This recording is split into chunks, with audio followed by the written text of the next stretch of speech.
నమస్తే రమగారు. నమస్తే జయ. రమగారు, మనము ముల్లా నసరుద్దీన్ కథలు చెప్పుకుంటూ ఉన్నాం కదా! హ్మ్. ఒకటి చెప్పుకుందామా? బుజ్జి బుజ్జి కథలు గదా! మామూలుగా చూడు తెలివి గలవాళ్ళు. కొంతమంది తెలివైన వాళ్ళుంటారు. తెలివి ఉండటమే గాదు, ఆ తెలివి ఎక్కడ వాడాలో గూడా తెలిసుండాలి. అంతేగా. పిడిక్కి బియ్యానికి ఒక మంత్రం కాదు గదా! అవును కొన్ని కదా! చోట్ల తెలివి చూపించక్కర్లా. తెలివి చూపించకపోవటమే తెలివి. హ్మ్. అయితే ఈ ముల్లా గారికట ఒక వీధి చివర ఒక చాయ్ దుకాణంలో చాయ్ తాగటం అలవాటట. ఆ వీధి చివరంటే చివరంటానికి వీల్లేదు. ఒక చౌరస్తా లాంటిది.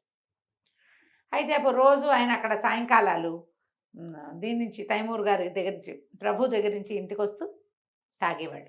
కొంచెం చలికాలపు కాలం వాళ్ళకి ఎక్కువ ఆ దేశంలో. మనకంటే మనకు ఒక 3 నెలలే చలి. వాళ్ళకి 6 నెలల చలి. ఈ 6 నెలలు ఆయన అక్కడ చాయ్ తాగేవాడు.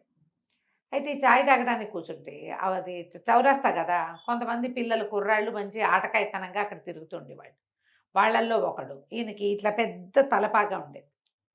ఒక కుర్రాడు మంచి ఆటకాయవాడు. చేతులు ఇలా ఇలా ఇలా ఆడిస్తూ తిరిగేవాడు.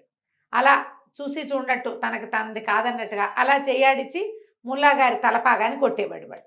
కావాలని. కావాలని తలపాగా పడిపోయేది. వాడు ఆయన ఉన్న టైంలో గనక వాడు వచ్చాడు అంటే గ్యారంటీగా ఈయన తలపాగా మీదే వాడి చెయ్యి ఉండేది. ఓహో! ఏం చేస్తారో చూద్దాం. తుంటరితనం. హ్మ్. హ్మ్. తుంటరి వాడు. అయితే ఒకసారి అయింది. "ఏరా అబ్బాయి ముల్లగారు ఇది కొట్టావు" అంటే, "అవునా నేను చూడలేదు. అయ్యో నా చేయి తగిలిందేమో" అలా అనేవాడు. క్రమంగా అర్థమైంది వీడు ఆయన్ని టార్గెట్ చేస్తున్నాడు అని. ఆయన ఆయన ఏదైనా అనాలి. ఎవరేమంటారు ఎంతసేపు? అయితే షాపు అతను చాయ్ పత్తా దుకాణం ఉంది కదా! చాయ్ దుకాణం వాడు అడిగాడు. "ముల్లా మీరెంతో తెలివైన వారు. హ్మ్. మీరెంతో తెలివైన వారు కదా! వీడిని కంట్రోల్ ఎందుకు చెయ్యరు మీరు? వాడికి చెప్పొచ్చు కదా!" అంటే ఈయన ఏమన్నాడంటే, "ఏముంది ఇప్పుడు నష్టం? పెద్ద నష్టమేం లేదు. హ్మ్. నేను ఇవాళ చెప్పడం వల్ల కాదు. వాడికి ఏనాడు తెలియాలో ఆనాడు తెలుస్తుంది ఇది చేయకూడని పని అని. ఇప్పుడు తుంటరితనం ఒకసారి పొరపాటున జరిగింది. నేనేం అనలేదు. వాడు ప్రతిసారి నా టోపీ ఎగురగొట్టి ఆనందిస్తున్నాడు. ఆనందించని. ఎన్నాళ్ళో వాడి ఆనందం. చూద్దాం. చూద్దాం. పైగా ఇది రోజు జరగదు. ఎప్పుడో ఒకరోజు నేను ఇక్కడ ఉన్నప్పుడు వాడొచ్చినప్పుడు జరుగుతుంది. ఆ ముల్లా కార్నర్‌కి కూర్చునేవారు. అలా కొన్నిసార్లు జరిగింది. వాడి తుంటరితనం మానుకోలా. వాడు మిగిలిన వాళ్ళతోటి కంటే ఈయన్ని చూస్తేనే వాడికి మంచి ఉత్సాహంగా ఉండేది. చలికాలపు చివరి రోజుల్లో ముల్లా గారికి కొంచెం అస్వస్థత చేసి ఆయన రాల. అయితే ఒకరోజు ఆ కుర్రాడు ఆ బజారుకి వచ్చినప్పుడు ముల్లా గారు కూర్చునే ప్లేస్‌లో ఒక సైనికుడు కూర్చున్నాడు. ఓహ్! కాస్త అటు ఇటుగా టోపీలు ఒకేలా ఉండేవి. వాడొచ్చి దాన్ని ఇలా అన్నాడు. సైనికుడు కత్తి మీదకెళ్ళింది ఆయన చెయ్యి. ఏమవుతుంది? హ్మ్.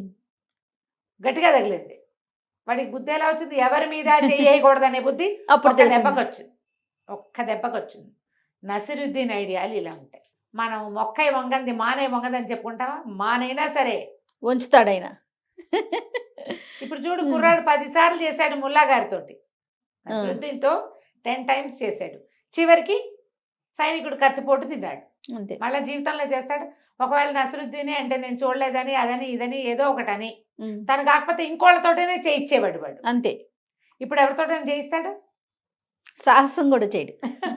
అయిపోయింది బావుంది. కదా! బావుంది. ఎంత బాగా చేశాడు చూడు. ఒకసారట నసిరుద్దీన్ గారు ఒక బజార్‌లో నడిచొస్తున్నాడు. ఆ బజార్‌లో ఒక నలుగురు పిల్లలు మాట్లాడుకుంటారు. వాళ్ళకి ఓ సంచి దొరికింది. ఎవరో వెళ్ళిపోతూ పారేసుకున్నారు. అందులో అక్రోట్స్ ఉన్నాయి. పళ్ళు మన ఉంటాయి కదా! ఏమంటారు మన అక్రోట్లు అంటే ఏమనాలి? బాదం పప్పు, బాదం కాయలు. అలా కాదు ఉండు చెప్తా. కాయల పేరు రావట్లేదు మన వాల్‌నట్స్ అనాలి వాటిని. హ్మ్. కాయలున్నాయి. అయితే వీళ్ళు చూసుకున్నారు. నలుగురు పిల్లలున్నారు. వీటిని పంచుకోవాలి. ఈ లోపల ఏమైంది? ముల్లా గారు నడిచొస్తున్నారు కదా! వీళ్ళు ఆగారు. "హోజా మాకు పంచిపెడతారా?" అని అడిగారు. ఈయన న్యాయస్థుడు, చాలా తెలివిగలవాడు, ధర్మాత్ముడు, చాలా గొప్పవాడు, గురు హోదాలో ఉండేవాడు. ఇవన్నీ భావించి పిల్లలు ఆయన దగ్గరికెళ్లారు. పంచిపెట్టండి అని అడిగారు. అడిగితే ఆయన అడిగాడు, "ఎలాగరా? మనిషి న్యాయంతోటా? దేవుడి న్యాయంతోటా?" అని అడిగారు. వీళ్ళేమనుకున్నారు, మనిషి న్యాయం అయితే ఎక్కువ తక్కువ వస్తాయో ఏమిటో, దేవుడి న్యాయం అయితే సమానం. దేవుడు అందరికీ ఒకడే కదా! ఆ! ఆ! రోజా దేవుడి న్యాయం ప్రకారమే పంచండి అన్నాడు. అలాగే అన్నాడు. ఫస్ట్ వాడికి ఒక గుప్పెడిని పోసాడు. రెండో వాడికి ఇన్ని ఇచ్చాడు. మూడో వాడికి మిగిలిన ఇచ్చేసాడు. నాలుగో వాడికి ఏమీ లేదు. వాడు నిర్ఘాత్ ఇదేంటి రోజా ఇట్లా పంచారు అని అడిగితే ఆయన అంతే కదరా దేవుడి న్యాయం. ఒకడిని అమీర్ చేస్తాడు, ఇంకోటిని గరీబుని చేస్తాడు. దేవుడి న్యాయం సమానంగా ఎప్పుడుంది? అంతేగా. ఎప్పుడైనా ఉందా? ఒకటి రాజుంటే ఇంకోటి బంటున్నాడు. బాగుంది. శభాష్. అమీర్లు గరీబులు ఉన్నారు కదా. మరి అంతే, అంతే. ఇది కూడా అంతే. మరి అంతే. ఇదే దేవుడిని వీళ్ళు ఇచ్చి అనవసరంగా అడిగాం. ఇప్పుడు వాడి పనిచేసాక వాళ్ళని అడగలేరు కదా. నోరు తీసుకోలేదు. మూసుకుని పోయారు ఎవరి దారిని వాళ్ళు. చాలా బాగున్నాయండి. చూడ ఐడియా ఆ, ఎలా ఉందో. ఓసారట ఈయన ఏకాంతం కావాలనిపించింది టైం. ఈ జనాల్లో పడి చచ్చిపోతున్నాం, ప్రతి వాళ్ళు అడిగి చంపేస్తున్నారు, సలహాలు అడుగుతారు, మంచి మాటలు అడుగుతారు, ఇది మాట్లాడకూడదని ఏకాంత కోసం ఎక్కడో కొండల్లోకి వెళ్ళిపోయాడు. కొండల్లో ఒక్కడే ఆయన ఏదో చిన్నగా పులుసులు అవి కాచుకుని తాగుతూ, సూపులు లాంటివి తాగుతూ ప్రశాంతంగా ధ్యానం చేసుకుంటున్నాడు. అయితే ఒక విద్యార్థి ఒక అతను అత్యద్భుతమైన గురువు కావాలని వెతుక్కుంటూ వచ్చాట. వాడు ఎలాంటి గురువు అంటే, గురువు ఎలాంటి విద్యార్థి అంటే, వాడు గురువు కళ్ళు మూసుకున్నా కళ్ళు తెరిచినా కూడా అందులో నుంచి ఒక విద్యను సంపాదించుకునే ఆలోచన ఉన్నవాడు. ఓ, మంచి చలికాలం అంట. వాడు ఇలా ముసుగేసుకుని ఇట్లా కంబళి కప్పుకొని వణుక్కుంటూ వస్తున్నాడు. వస్తుంటే సరే ఈ గుహ దగ్గరికి వచ్చాడు. హోజా ఈయన ఎక్కడున్నాడో ముల్లా నసరుద్దీన్ అక్కడికి వచ్చాడు. ఆయన చూశాడు. చూసేసరికి ఆయనకి ఏమనిపించింది, ఈయన చూడంగానే అని వాడి మొహం వికసించింది. ఎంతో సంతోషించాడు. గురువుని వెతుకుతున్నాను నేను, నా గురు దర్శనం లభించింది. ఇట్లా కొండ గుహలో ఒంటరిగా తపస్సు చేసుకుంటున్నాడంటే ఆయనకి ఎంత ఆయన జ్ఞాని కదా.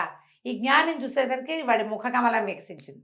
అంత ఆనందంగా వచ్చిన వాడిని చూసి పాపం ఆయన వెళ్ళిపో అని అనలేక, రా బాబు రా లోపలికి రా, చాలా చలిగా ఉంది అని పిలిచాడు.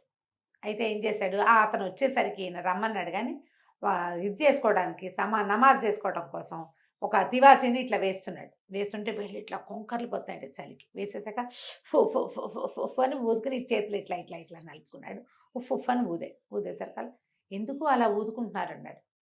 చేతులు వేడెక్కించడానికి నాయనా అని చెప్పాడు.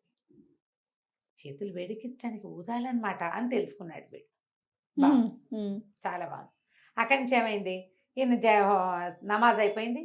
వచ్చిన దాన్ని పులుసు ఏదో పొయ్యి మీద పెట్టుకున్నాడు ఆ గుహలో.